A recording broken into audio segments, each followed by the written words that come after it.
الحمد لله رب العالمين والعاقبة للمتقين والصلاة والسلام على سيد المرسلين وعلى آله وأصحابه أجمعين أما بعد فأعوذ بالله من الشيطان الرجيم بسم الله الرحمن الرحيم لا تحزن إن الله معنا صدق الله العظيم وصدق رسوله النبي الكريم ونحن على ذلك لمن الشاهدين والشاكرين والحامدين والحمد لله رب العالمين چمنستان رضوی کے مہدی ہو پھول ہو شمع رسالت کے پروان ہو غوث اعظم کی دیوار ہو غریب نواز کے چاہنے والوں آئیے سب سے پہلے غربت میں آرام فرمانے والے آقا سید ابرار و اخیار شہنشاہ ذی وقار کائنات کے اولین فصل بہار رہبر اعظم قائد اعظم نیر اعظم جناب احمد مجتبی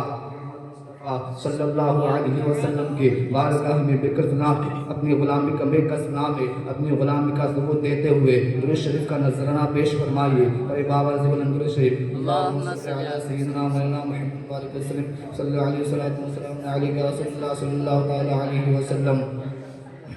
بیا ہو کس زبان سے مرتبہ صدیق اکبر کا بیا ہو کس زبان سے مرتبہ صدیق اکبر کا ہے یار خارے محبوب خدا صدیق اکبر کا ہے یار خارے محبوب خدا صدیق اکبر کا رسل و انبیاء کے بعد جو افضل ہو عالم سے رسل و انبیاء کے بعد جو افضل ہو عالم سے یہ عالم میں کس کا مرتبہ ہے صدیق اکبر کا یہ عالم میں کس کا مرتبہ ہے صدیق اکبر کا اور نبی اور خدا کا مدح گو صدیق اکبر ہے نبی اور خدا کا مدح گو صدیق اکبر ہے نبی صدیق اکبر کا خدا صدیق اکبر کا آئیے سب سے پہلے امیر المؤمنین امام المتقین سیدنا ابو بکر صدیق رضی اللہ عنہ کی آواز زندگی کو سمجھیے حضرت ابو بکر صدیق رضی اللہ عنہ کی ولادت مصطفیٰ جان احمد صلی اللہ علیہ وسلم کی ولادت باسعادت سے تقریباً 2 برس 6 مہینے کے بعد ہوئی 2 برس 6 مہینے کے بعد مکہ المکرمہ میں ہوئی آپ کا نام عبداللہ رکھا گیا باپ کا نام ابو قحافہ تھا ماں کا نام سلمہ تھا بعد میں آپ صدیق اور رفیق القاب سے بھی نوازے گئے ام المؤمنین حضرت عائشہ صدیقہ رضی اللہ عنہا سے روایت ہے وہ فرماتی ہے کہ ایک روز میں مکان میں تھی اور کبار صحابہ صحن میں تھے میرے اور ان کے درمیان ایک پردہ پڑا ہوا تھا اتنے میں میرے والد گرامی حضرت ابو بکر صدیق تشریف لائے حضور صلی اللہ علیہ وسلم نے حضرت ابو بکر صدیق کو دیکھ کر ارشاد فرمایا جس کو حدیث کو بغیر نہ دیکھنا اچھا معلوم ہو وہ ابو بکر کو دیکھ لے اسی روز سے ابو بکر کا نام عتیق ہو گیا یعنی آتش دوزخ سے آزاد اور یہ واقعہ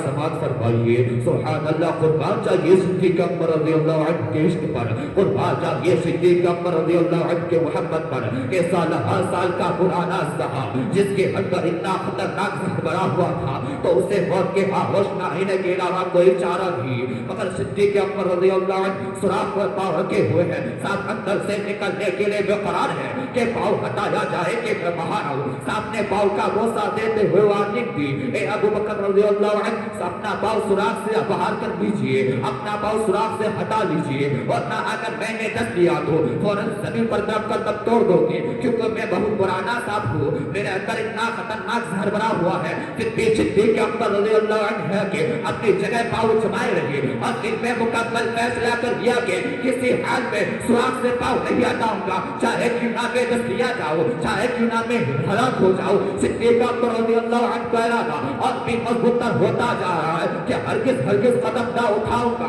کیونکہ آپ کے دل میں یہ خیال بار بار پیدا ہو رہا تھا کہ اگر میں سوراخ سے پاؤں ہٹا لوں تو ہو سکتا ہے کہ کہیں ایسا آقا صلی اللہ علیہ وسلم کو ایسا نہ پہنچا دے اور میری محبت رسوا نہ ہو جائے اسی لیے تو شاعر فرماتے ہیں محبت کی محبت دین حقی شرط اول ہے محبت کی محبت دین حقی شرط اول ہے اسے بے اگر حامل تو سب کچھ نامکمل ہے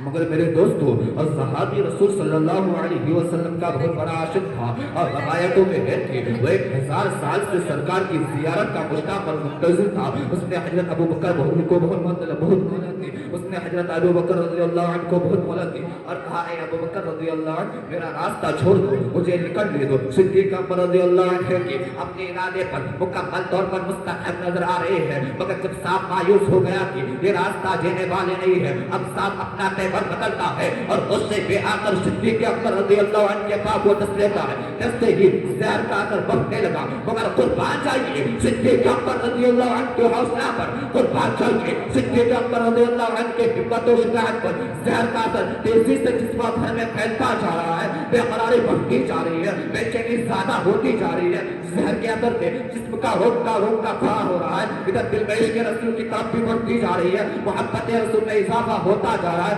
گویا کہ صدیق اکبر کے دل سے یہ آواز آ رہی ہے, اب تکلیف برداشت کر سکتے ہیں, اب زہر کے اثر کو جھیل سکتے ہیں, مگر مصطفیٰ جان رحمت صلی اللہ علیہ وسلم کے اس میں خلل واقع ہو جائے اس کو برداشت نہیں کر سکتے. صدیق اکبر رضی اللہ عنہ صبر سے کام لے رہے ہیں اور جسم کو حرکت سے بچا رہے ہیں, مگر جب صبر کا پیمانہ چھلک گیا تو آنکھوں سے آنسو کے قطرے رخسار مصطفیٰ پر گرنے لگے. پھر بھی جسم کو حرکت ہونے نہ دیا. اتنے میں چشمان نبوت کھلی. فرمایا اے پیارے بتاؤ کیوں رو رہے ہو؟ عرض کرتے ہیں یا رسول اللہ صلی اللہ علیہ وسلم, میرے ماں باپ آپ پر قربان, مجھے صاحب نے دست دیا ہے, اس کا زہر پورے جسم میں اثر انداز ہو گیا ہے جو اپنا قابل برداشت ہو رہا ہے. فوراً رحمت عالم صلی اللہ علیہ وسلم نے دستی ہوئی جگہ پر اپنا دعا میں دھن لگا دیا. دعا میں دھن لگا دی, زہر کا سارا اثر ختم ہو گیا. بلا تفصیل مجھے کہنے دیا جائے کہ جب نبی کے دعا میں دھن میں اتنی تاثیر ہے کہ زہر کے اثر کو ختم